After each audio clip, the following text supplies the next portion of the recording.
Salutare și bine am găsit eu să jucăm o nouă serie pe canal. Acum începem seria de România la Euro Edvard. Văd este un site cu jocuri de head soccer. Mă joc foarte mult pe acest site. Da, și după cum vedeți aici avem foarte multe opțiuni și ne avem un playground mai interesant de părerea mea și îngrifană și rasă. Ok, cum suntem în România și suntem într-o grupă bună și jucăm cu Republica Irlandeză. Am un lag destul de măricel pentru că mă filmez și da, așa. N-am foarte multe PPS-uri și nu mă pricep foarte mult la joc pentru că n-am mai jucat de ceva vreme, da, după cum se vedea și logo-ul. Dar sunt unicel când n-am lag. Acum am lag infernal. Mă scuzați pentru problema asta cu lagul. De ce? Ce gol era să dau. Gol! Da. Mă scuzați că mă bucur așa de tare, dar măcar nu pierd în primul meci. Cum am făcut în realitate, da. Și trecem în al doilea meci. Suntem totuși pe locul 2, chiar dacă n-am câștigat niciun. Și acum jucăm să vedem. Ok, îl aleg pe Cheșerul pentru că îmi place mai mult decât Stancu. Chiar dacă Stancu a marcat toate golurile noastre în realitate. Portugalia este al doilea nostru adversar. Este o bară din partea noastră.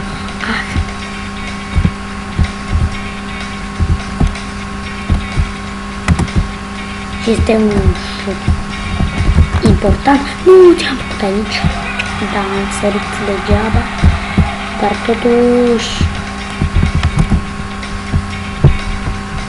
Da, am apărut ceva acolo. Bandichem-ul, dar nu e problemă. Gol! Da, 1-1. Fix ca meciul trecut. Dar nu trebuie să facem iarăși un egal. Un egal acum. Nu cred că mai rămâne pe locul 1 deoarece Ucraina sau cealaltă. Deoarece Ucraina ar câștiga, dar am luat și golul al doilea și avem șanse prea multe să facem egalul. Aoleu!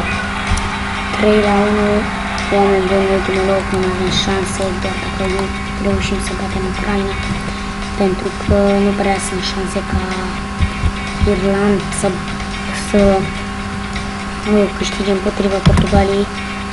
Este gol și avem în sfârșit și noi într-un meci avantaj. Și acesta este cel mai important meci pe care putem juca noi în grupe și este gol! Da, gata! Este eliminată Ucraina. Aceștia sunt în defense pe care i-am activat.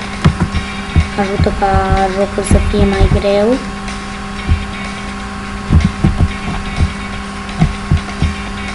Și îmi place să fie jocul mai greu, dar și weather-ul avem și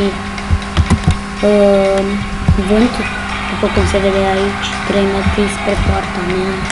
De fapt, acum 12 metri spre poarta lor. Și avem Angry Fanny ne-a lovit în cap și ne-a bițit și da, câștigăm și ne calificăm împotriva Germaniei, campioana mondială. Oh my god. Da, m-am deja de 4 minute, mamă. Gata cu lagul boss. Da, Germanii joacă cu Neuer, care e portarul lor.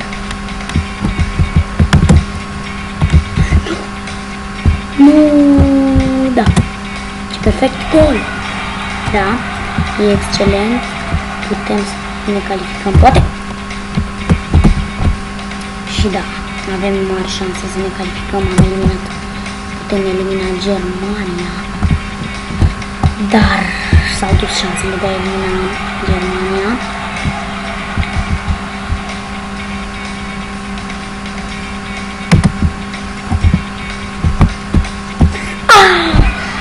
Am luat gol în ultima secundă.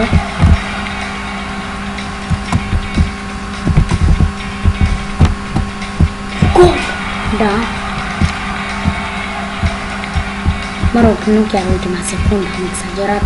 Și aici, dacă se termină egal, golden goal, nu sunt prelungit și articolul să fie penalti în jocul ăsta.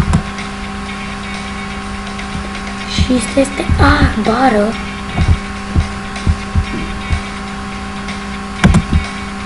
Este un gol și reușim să marcăm. Din fericire și jucăm cu francezii. Un meci care s-a întâmplat și în realitate. Noi din păcate am pierdut, dar acum trebuie să câștigăm ca să ne calificăm în semifinale. Griezmann mi se pare, dacă nu greșesc, de ce jucător.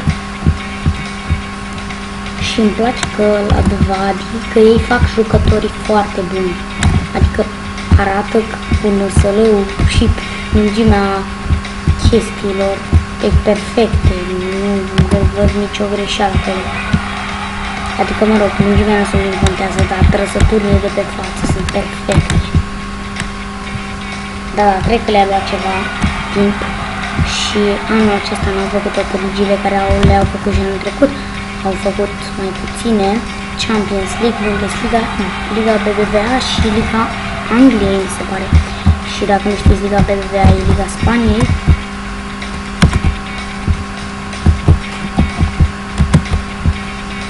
Da, avem 3-0 și câștigăm și meciul cu Franța. Suntem în semifinală împotriva englezilor. Din păcate, Marea Britanie a cam părăsit Europa. Dar ce vorbesc eu despre asta? Pentru că eu nu sunt mare, sunt pese, dar contează măcar că jucăm cu Anglia. Este păcat pentru că acum nu mai putem călători tot cu buletinul până în Anglia. Ce vorbesc eu de asta în videouri n-are absolut niciun sens. Mă apuc de vorbit o porcărie, da? Nu știu ce se întâmplă. Mi s-a mișcat în greșeală ecranul când încercam să... Am primit un Angry Fan. M-a lovit un Angry Fan cu o sticlă de cap și este 3-2. Noi avem 12 secunde să nu luăm gol. Da, 4-2.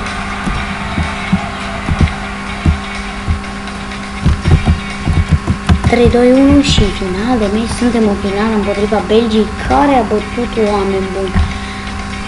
Mai mult Spania 5-1, dar și Polonia a luat bătaie de la Spania 0-7 și Rusia 6-0.